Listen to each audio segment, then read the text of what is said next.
আসসালামু আলাইকুম। প্রিয় বন্ধুরা, আশা করি সবাই ভালো আছেন। ইতিপূর্বে একটা সরিষার ভিডিও আমি আপলোড করছি। অনেকে দেখছেন। তখন সরিষা ছিল ছোট, ছোট।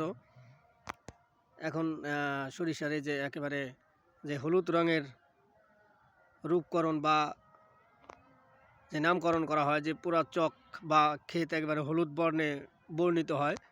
তো সেরকমই একটা দৃশ্য। যদিও আংশিক ২-৪ টা ক্ষেতে আর কি এরকম ফুল সরিষার যে হলুদ বর্ণের হয়। তো সেরকম হয়েছে, তো বেশিরভাগই হয় নাই। তারপরে এটা হচ্ছে হলো আমাদের আসলে চক নয় বা আমাদের এলাকার চক নয়, এটা হলো ভিন্ন জায়গার। তো যাই হোক, আসলে বলে দিই, এটা হচ্ছে হলো আপনার গয়াটা আর কি।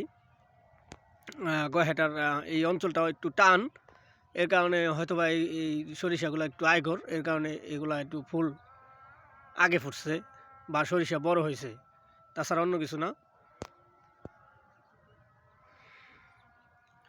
আর একটা কথা হচ্ছে হলো আমাদের এলাকাটা হচ্ছে হলো বারাভূষা, বিশেষ করে বারাভূষা, আলোকদিয়া, পাইসানা, এগুলো একটু নিচু এলাকা, এর কারণে সরিষা বা যাই বলি আমাদের ওই চকে যে কোনো শস্যই আপনি বুনেন বা রোপণ করেন, বুনতে একটু বা আসতে একটু সময় বেশি লাগে। কারণ হচ্ছে হলো আপনার যেহেতু নিচু এলাকা, পানি, বর্ষার পানি যাইতে একটু সময় বেশি লাগে। এখানে কয়েকটা ক্ষেতেরই আসলে ফুল এরকম ফুটছে, যে আশেপাশে দেখলে বুঝতে পারবেন। অধিকাংশ ক্ষেতই এখনও ওই যে পূর্ণ যে সরিষার যে যে দৃশ্য, ওইটা এখনও দেখা যায় না। খুবই যে সুন্দর দৃশ্যটা, ওইটা কিন্তু এখনও হয় নাই।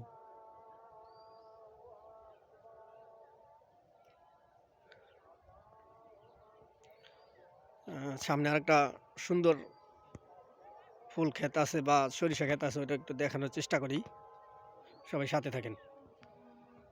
যাই হোক, যে কথা বলতেছিলাম, যে এই যে এখানে একটা সুন্দর সরিষার ক্ষেত, অনেক সুন্দরভাবে ফুল ফুটছে, হলুদ বর্ণে যে বর্ণিত হয় চক। তো সেটা দেখার অপেক্ষা এখন। হয়তোবা আর 15 দিন লাগবে না, 10-12 দিনের ভিতরে আপনার এই যে বর্তমান যে সরিষার এই কালারটা দেখতে পাইতেছেন, এই কালারটা একেবারে পুরো চক এই কালারে রঙিন হয়ে যাবে।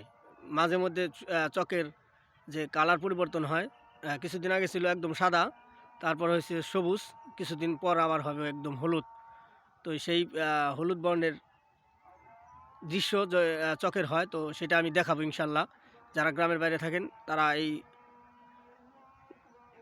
এই সিনগুলা বা এই দৃশ্যগুলো উপভোগ করতে পারেন না, তো তাদের জন্য আমি আসলে ভিডিও তৈরি করি।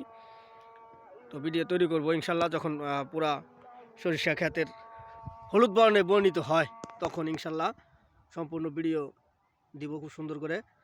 তো সে পর্যন্ত সবাই ভালো থাকবেন। আমার এই ভিডিওটা যারা দেখবেন, অবশ্যই আমার এই আইডিটাকে সবাই ফলো দেবেন, নতুন যারা দেখবেন নিশ্চয়ই। আর সবাই ভালোবাসা দিবেন, সাপোর্ট করবেন। সবার জন্য শুভকামনা রইল। সবাই ভালো থাকবেন প্রিয় বন্ধুরা। দেখা হবে আবার অন্য ভিডিওতে। সে পর্যন্ত সবার সুস্বাস্থ্য দীর্ঘায়ু কামনা করি। আসসালামু আলাইকুম ওয়া রাহমাতুল্লাহি ওয়া বারাকাতুহু।